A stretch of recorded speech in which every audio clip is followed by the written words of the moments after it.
Hi, Sharon Plant from Plant & Associates Accountants. You might be ready to set up a business, but you're not sure which structure is best for you. Not all of you will suit the same structure. There are reasons that could be with your family, legal, many tax rules and considerations to take into account. The tax laws changed a few years ago, so income splitting with your children is no longer a viable option.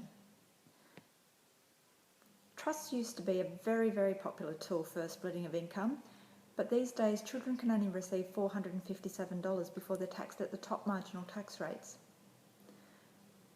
Your best mate might have just mentioned over a barbecue that he set it up as a trust because he can distribute to his wife who doesn't work. You might be single, so obviously a trust doesn't suit you.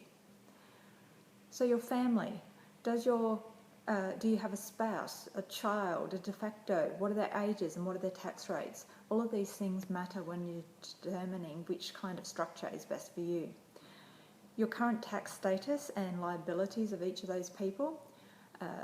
Are there any other people who are going to be part of the business? If you've got a third party, then that's going to restrict what you can and can't do within a certain business. What assets do you have? Do you need to protect those? What debts do you have? What type of business is it? For instance, government agencies don't particularly like dealing with sole traders. They much prefer to be dealing with a company. What kind of licensing do you need? Certain licensing regimes will only deal with certain types of business structures as well. How are you going to finance your business? Will the business have significant assets? Will you be expecting to withdraw funds from the business in the early years, or will you leave it all in there and capitalise it? Do you have a good understanding of the tax structures and the tax itself? Are new partners going to be added into the business later on? As you can see, there is a huge long list of different types of factors that determine what kind of structure is best for you. If you go to our website, we actually have quite a lot of information on there. In particular, there is a schedule that compares all the different structures. So a sole trader is when you trade under your own personal name. So you use your tax file number, but you need to register for an ABN. You also need to register for GST the moment your turnover looks like it's going to exceed $75,000. The top marginal tax rate for an individual is 49%, taking into account the Medicare levy. These days it's around about the 49.5% mark.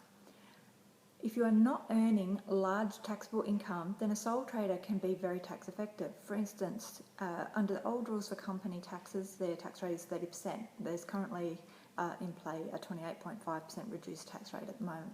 So based on that 30% tax rate, an individual would not be paying 30% tax until they've earned about $130,000 taxable income. So if your profit is less than that, there's no tax effective reason to be going into a company other than for asset protection. If you're not earning large enough taxable income, then unless there's an asset that you want to protect, it may very well be best off leaving it as a sole trader. Partnerships. I have a personal view on partnerships. I don't like them. I think they're actually dreadful for asset protection purposes. I have a background in insolvency, and over 20 years I've seen not one partnership work, regardless of whether it was two best mates who have known each other their entire lives or whether it was a husband and wife team. Inevitably, somebody is going to bicker and fight. You've withdrawn more money than me, you had a better car than me, and so forth. Now, that's not to say that only happens in partnerships. That can also happen in companies and trusts.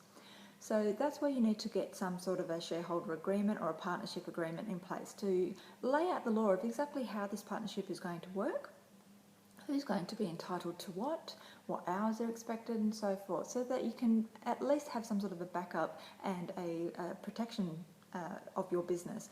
As soon as you start fighting and things like that, the business goes downhill and you could lose everything. A company is by far the best area for asset protection. It's not necessarily the be-all and end-all for every single person. Like I said before, if your turnover is not very huge and you're in an industry where you don't have a high risk of being sued, stick with the sole trader. Companies are best for businesses that are going to get bigger, who have employees, superannuation, they need to protect various assets. And also if your profit is going to be high enough that you can cap your tax rates at 30%.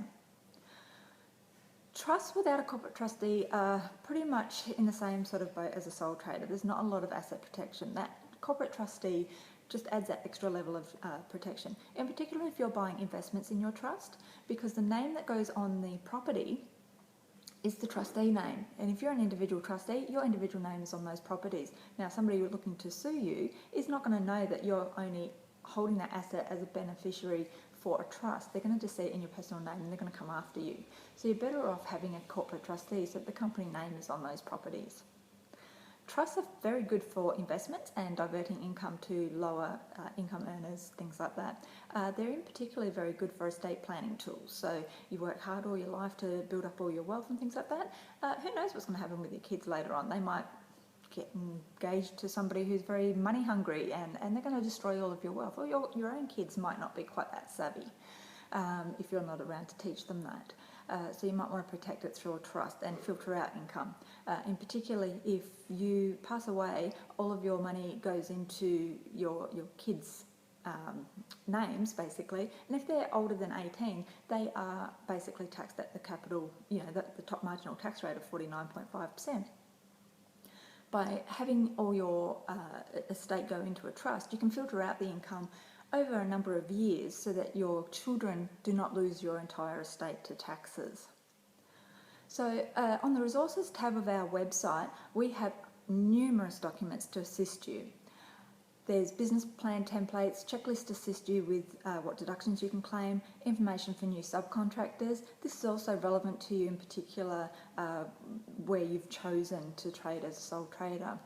I also recommend that you join our newsletter just by signing up on our website, because we're constantly offering free tips and advice through that newsletter. And it's a great way to ensure, free of charge, that you're learning about things and you're quite savvy and able to make knowledgeable decisions throughout your business career. So give us a call if you would like a free consultation. It's Plant & Associates, 1300 783 394.